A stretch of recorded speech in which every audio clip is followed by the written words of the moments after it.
Sonia Wagner, representing PCA families in one of our recordings that capture lived experience and best practice research-based learning that assists kinship, permanent and adoptive parents and carers in supporting young people. PCA families has a zero tolerance of child abuse. I'd like to acknowledge the traditional custodians of the land on which we meet and pay respect to elders past and present, and express our intention to move together to a place of justice and partnership.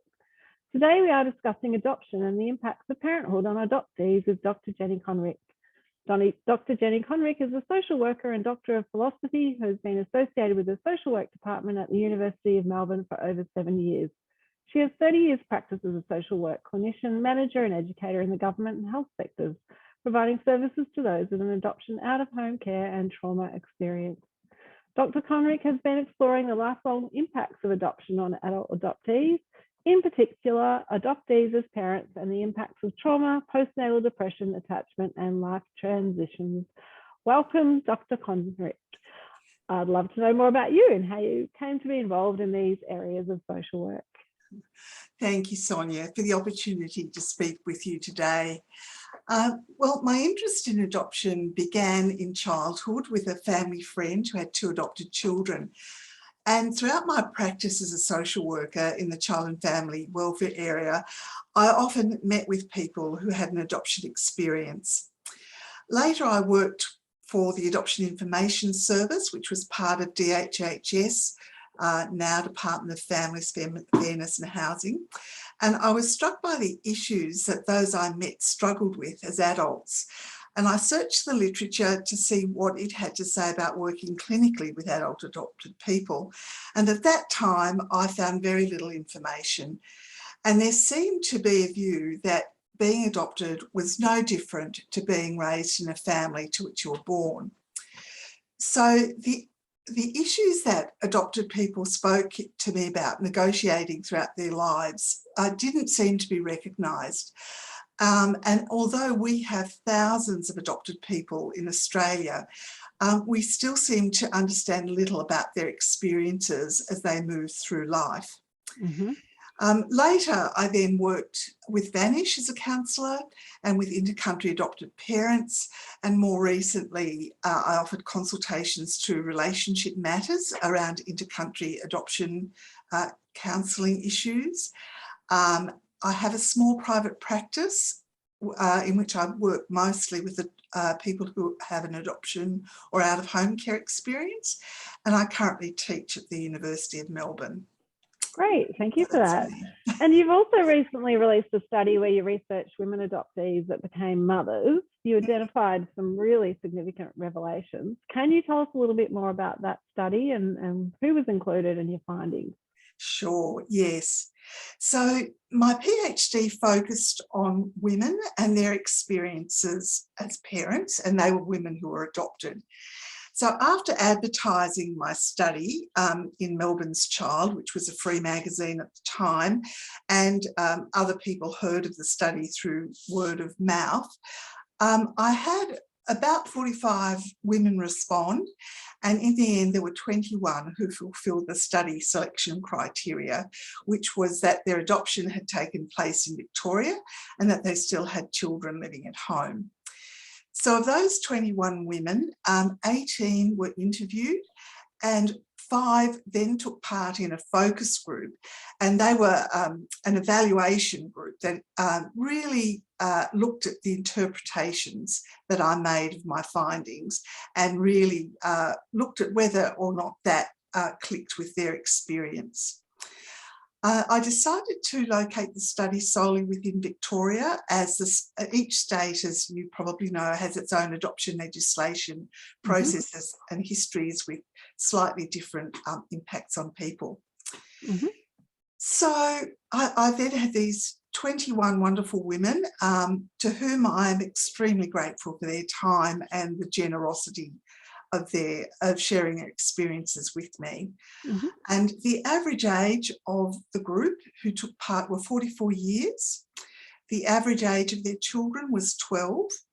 Most had more than one child, and all were experienced mothers. So they had been parenting for a number of years, and they were then able to reflect on those years that they had been parenting. The average age of their partnerships was about 19 years, and 3 had separated from partners. They're also a well-educated group. 18 had completed tertiary study. There were about 75% of the women had professional occupations, interestingly, in the community services and health and education areas. Of course, and 2 were in business, and 1 was focusing on raising her children at that time, the youngest of whom was 6 months, and she was also caring for her adoptive parents. So she was in that sandwiched generation situation. So the women reflected on their experiences as children within their adoptive families, and the impacts that this had on them as adults and parents. It was also very interesting to note that each of the 21 women discovered, when they obtained their records, that they'd spent the early weeks of their life as infants, and for 2 women it was up to 3 months, in more than one pre-adoptive setting. So many of them spent weeks in hospital nurseries, a baby's home, and 2 also had pre-adoptive foster care. So they really all had very unsettled beginnings before they came to their adoptive families. And I guess we now know more about the impacts of stress on infants' developing brains. And so I guess that raises the question, what was the impact of these early chopping and changing of caregiving for the adoptee? And I guess we also think then also about the adoptive parents and the need for support, I guess, and information to help them understand their baby's needs and to understand perhaps the additional needs for helping infants to regulate and then start to trust and form those attachment relationships. Going back to my study then, the participants reflected on growing up in their adoptive families, and there was a spectrum of experience here. 9 women said that they'd had very good adoptive family experiences. 3 said that they'd had a good upbringing, but there were challenges, such as the death of an adoptive parent or a parent with a mental health issue, or another parent with a prolonged health issue. 6 of the participating women said that they'd never quite fitted with their adoptive family and never felt that they'd been understood by their adoptive parents. And 3 women recounted experiences of abuse of one kind or another, including sexual abuse. So they had quite a varied experience there. 18 of the women knew of their adoption from the time they were infants. They couldn't remember a time when they didn't know. 1 had learned about this as a primary age child. 2 were late discoverers. And the openness and freedom that they had in discussing their adoption within their adoptive families had varied. And those who had more open discussion felt that this had been very positive for them, and it stood them in good stead later in life. But also, of course, at that particular time, I think there was only 1 of my participants who had been adopted in an open adoption experience. So information that was available was limited. So I guess one of the big things from the study was that all but 1 woman viewed being a mother through the filter of their adoption experience. Their early life experiences and having an adoption status, they felt impacted on who they wanted to be as a mother. The participant who felt a little differently, I think it's always important to look at the exceptions as well as those who are similar. She was the young woman who was in the midst of parenting her own children and caring for her adoptive parents. And she she said very openly that she couldn't afford to reflect too much on her adoption at that point because she feared it might open a can of worms for her. However, she did say that she had no knowledge of any medical conditions that her children might have inherited, and she really would like to know that. And of course, she participated in the study. So there was almost a little hint that perhaps when she was able to reflect, she might find something there that she needed to consider a little more deeply. In fact, I would love to speak to her now and see where she's up to. Yes. So one of the big things that the women spoke about was that having children and raising them awakened for them a profound sense of loss and grief and abandonment, which they had not expected. It caught them by surprise. What they once may have accepted about their adoption, and perhaps as teenagers or younger women had not thought too deeply about, now changed in terms of the significance of its meaning. So birthing children, holding their infant children in their arms, led them to wonder who had held them when they were at the same age as their own child, who had thought about them, and who had considered what they needed. And these thoughts and the feelings that they generated led them to consider their own losses, but also the losses of their birth mothers and birth families, and also to some extent their adoptive mothers. And that they were asking themselves questions like, what was it like for my natural mother to have been separated for me, and who looked after her? And what was it like for my adoptive mother, who has perhaps never been through a birthing experience? And does this raise issues for her, now having a grandchild? So they wrestled with many conflicting emotions, and 3 women described falling into a depression after the birth of children. And they also then said that this sense of loss had then re-emerged at varying other points during their parenting experience and as their children grew. So it was something that they then had to revisit. Also, for all but one woman, their own children were the first biological relatives with whom they'd had a close relationship. And they spoke about how incredible it was to be with and to be able to touch someone who was like them in some way. Someone who reflected themselves, they saw themselves reflected in some way. Yeah. Quite amazing, yes. 9 of the women said that they were very afraid to be separated from their young infants. And one described how she'd almost spent the first 6 months with one foot in the cot, almost superglued, she said to the child. And of course, there was a continuum of experience or a spectrum of experience. And another participant said that while she loved her children, she couldn't allow herself to be in love with them for about 2 years, the first 2 years of their lives. And she said it was through counselling that she started to understand that this was her anxiety that there might be a separation. And this, of course, was very challenging for her. Another issue that the women in the study raised was the strength of their commitment to the family that they had created. Their commitment to their children was absolutely overwhelmingly strong, and they were committed to being the best mother they could be.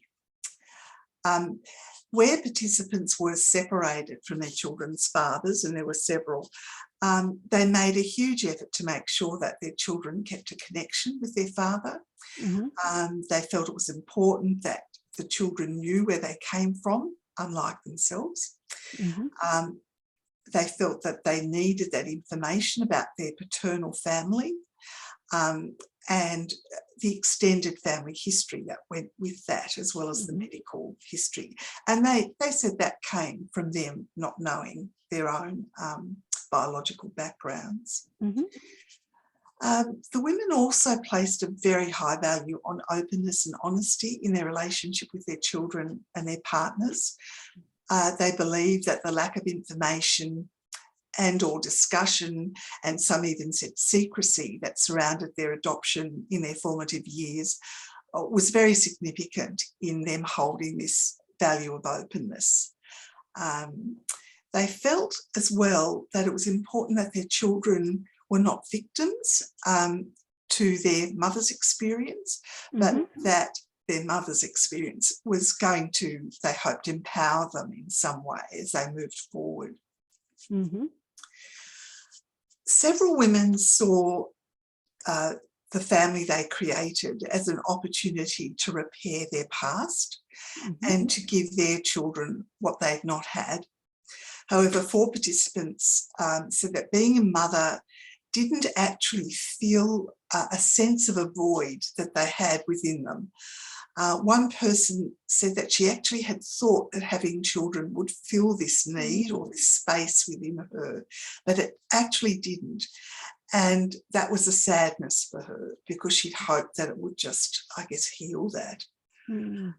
I asked the women where they had learned to be a mother, and 2 women spoke about learning to be a mother from their adoptive parents. But by and large, to my surprise, they said their adoptive mother wasn't their primary model, and particularly those who had received poorer parenting, I think. But they said their model for being a mother came from other sources, such as their partners, sometimes their friends, in one case a mother-in-law, and even the maternal and child health nurse they looked to, and the Australian Nursing Mothers Association. So I found that interesting, actually. Absolutely, yeah. Yeah, and for these women, it was very important that their partners were good fathers, or what they considered to be good fathers. And that was partly also why they chose them, they said, as partners, because they thought they would be good fathers. It's interesting. Yeah. So having children impacted on the relationship with their adoptive parents. Relationships strengthened if the adoptive parents supported them following the birth of children. And 5 participants spoke about having come to see their adoptive parents, particularly their adoptive mothers, in a much more positive light after having children, because of the support that they provided to them. And one woman spoke about her postnatal depression and how during that following 12 months following the birth of her child, her adoptive parents were there every day. Her husband left for work, they arrived, and they supported her throughout the whole year. And she said that absolutely changed her relationship forever with them. So that was very telling. And the other telling thing was that the women were very sensitive to how their adoptive parents responded to their children in terms of their grandparent role. And so if the participants felt that their adoptive parents were very responsive and caring grandparents, that cemented the relationship. Whereas if the grandparents in several situations seemed to become more distant, then that was a great disappointment. And it just created a slight wedge in the relationship. So, of course, being a parent, not surprisingly, I guess, reactivated an awareness of the gaps that the women had about their own origins. And it created a fresh desire to either get more information or to commence or recommence a search for birth family members. Mm-hmm. And this was not only for themselves, but they felt it was also for the children, because they were helping to complete their child's information. Mm-hmm. So at the time when I was interviewing my participants, 20 women had obtained their adoption records and or had searched, and 12 had experienced at least one contact with birth family, and 9 had maintained some form of ongoing contact with them. 4 women hadn't met any member of their birth family yet, and 1 participant had only letter contact. But this, they were then, some of them were thinking of trying again or having another go at mending a relationship. Mm-hmm.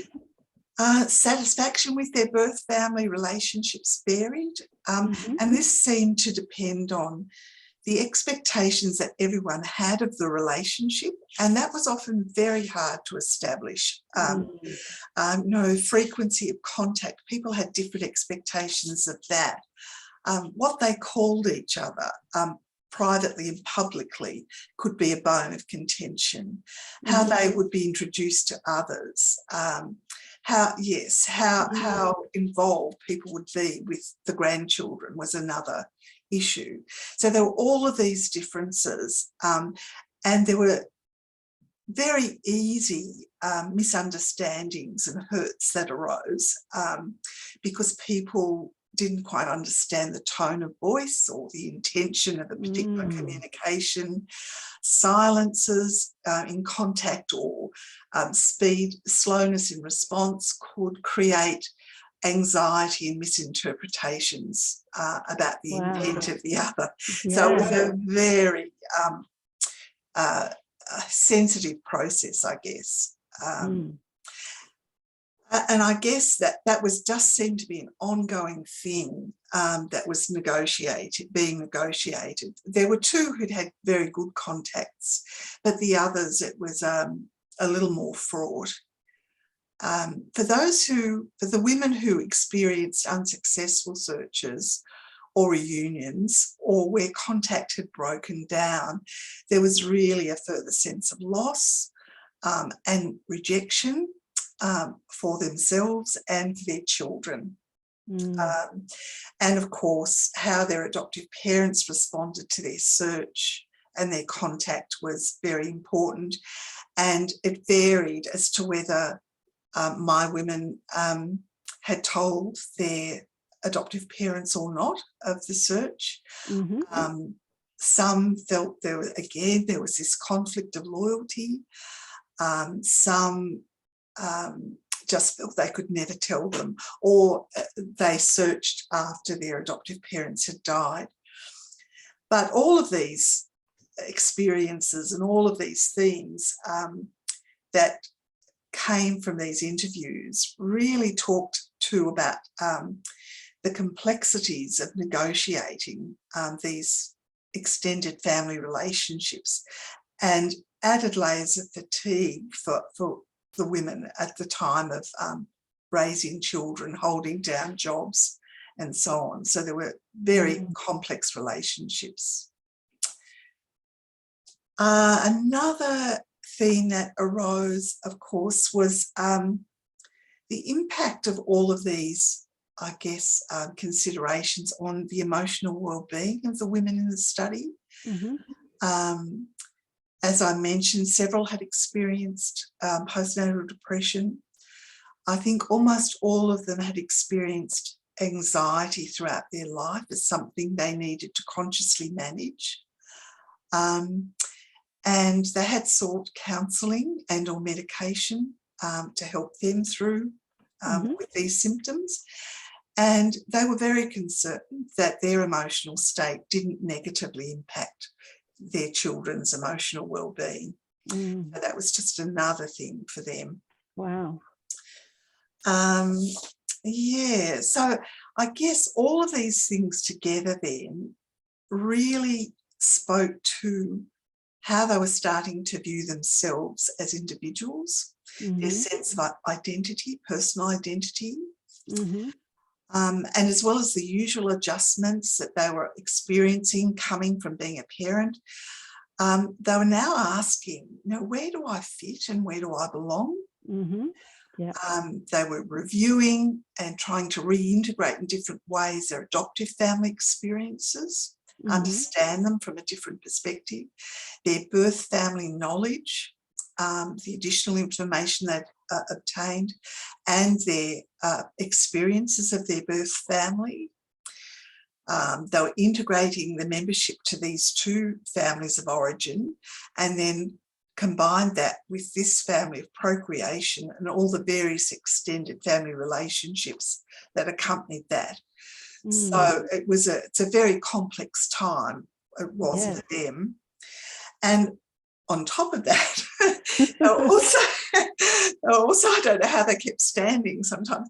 They were very aware of all the social changes in social attitudes to adoption and changes in legislations and policies that might happen at a very structural and higher level of society, but of course trickle down and had a very personal impact on them, how they viewed themselves, how their families viewed them, and how they wondered society viewed them too. Wow, so many layers. Wow. So it's hard enough as it is becoming a parent, I think, without all those layers. So what does that mean for adoption support then? What do you see as some recommendations or changes that we could consider in light of some of that research? So what do we need to offer adoptees as they become parents in response to what you've uncovered? So I guess, Sonia, where possible, I would say, of course, support to families. And of course, the women in my study were adopted at a time when being a single parent was still frowned upon. And that's now, of course, changed considerably within society. But I think we do need to support families as well as possible before children need to be removed. But of course, safety has to be considered as well. Having said that, I think we need to keep in mind and understand the impact of separation on infants, that babies experience separations as strongly as anybody. And we also need to, support those who care for separated infants as well as we can, because I don't know that many of the women in my study, whether their adoptive parents would have had the sort of education that's available now about the impacts of adoption on babies and children and then adults as they move through life. So I guess we need to really provide education. I think we need to keep in mind that separations, like adoption, have lifelong consequences. It's not just a once-off thing that happens, but that as people grow and develop, they see things quite differently. And as they move through particular life transitions, such as having children and raising children, they will come to view things differently and feel things differently. So there needs to be information out there. And the women in my study said they really believe there needs to be information available during pregnancy and immediately after pregnancy, just as part of an information pack, perhaps, that gives adopted women or women in out-of-home care an understanding of what perhaps they might experience.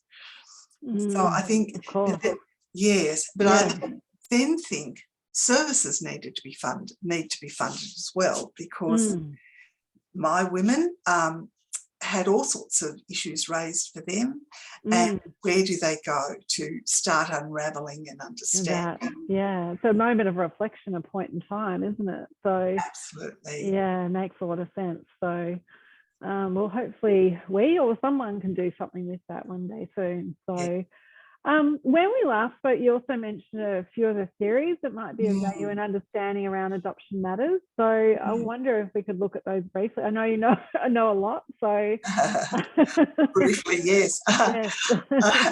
Well, one of the things that is starting to come through the adoption literature too is the need for practitioners to have a very clear understanding of adoption matters and all the complexities of that. So that's one thing. I think certainly we need to look at the developmental literature, as I've mentioned beforehand, and understand the impacts across the life stage.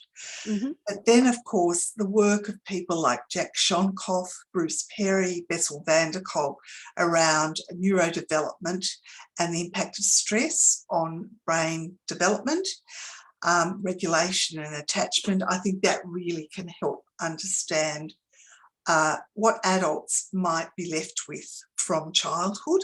And that goes hand in hand, I think, with understanding parental reflective functioning, so helping parents who are caring for children who've been separated from first families to understand what the meaning of behaviour, understanding how to help children regulate themselves and manage the impacts of stress. And that also comes from the work of that parent reflective functioning comes from the work of Peter Fonagy, Mriam, Steele, Arietta, Slade. Particularly within the adoption field, the work of Hal Grotevant.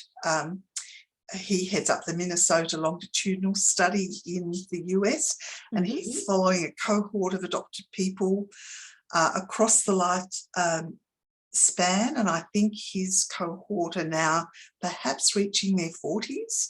Oh, wow. So I think there's a lot to learn from those broad studies about what happens.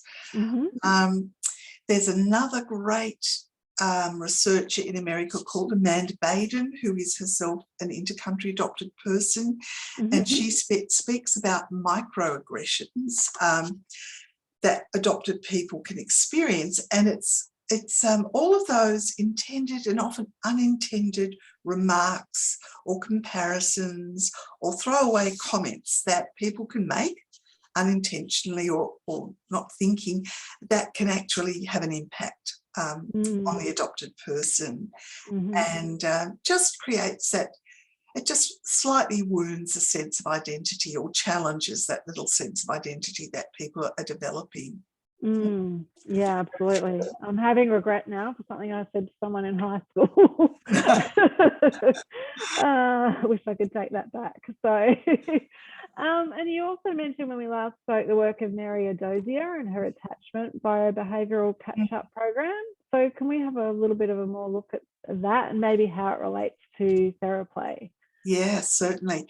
So I would see Theraplay as one of those available programs or techniques, models of therapy for assisting in strengthening that attachment relationship between parent and child, and people speak very highly of that. Another model would be Dan Hughes' PACE model that looks at playfulness, acceptance, curiosity, empathy, and that's another great example of a similar sort of therapy. Mary Dozier's ABC Catch-Up focuses a little more on assisting parents understanding the meaning behind their child's behaviour, and so address self-regulation, behaviour and attachment issues from that angle. So each of the models are based on the theories that I've previously mentioned, and they just come at things slightly differently, but they're all very well thought of.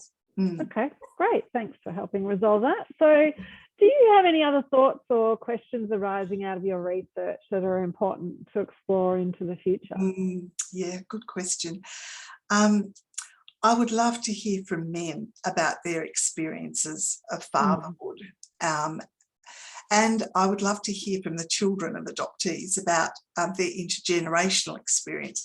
In fact, some of the women in my study said, "Oh, why don't you speak to my children?" I said, "I would if I could, but I didn't have the time." I also think that reunion process that I spoke about It's so complex and nuanced, and I would love to understand that more. And also, I really think we need more said about helping practitioners, just in generic services, who have clients who are adopted or who are parents separated from their children, just helping practitioners understand the depth of adoption experience. Yeah. Absolutely. So, well, thank you. Did you have any other last comments today?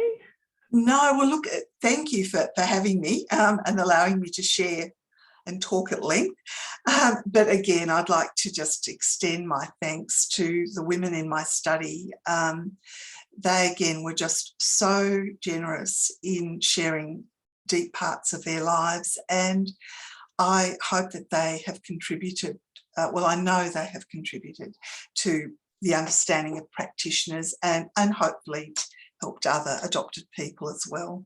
Oh, absolutely. And even just in what you've shared today will help a huge number of people in understanding that they're not alone. So thank you so much for giving up your time. And to anyone else making the time to listen to this recording, thank you for giving up your valuable time too. So until next time, have an amazing week.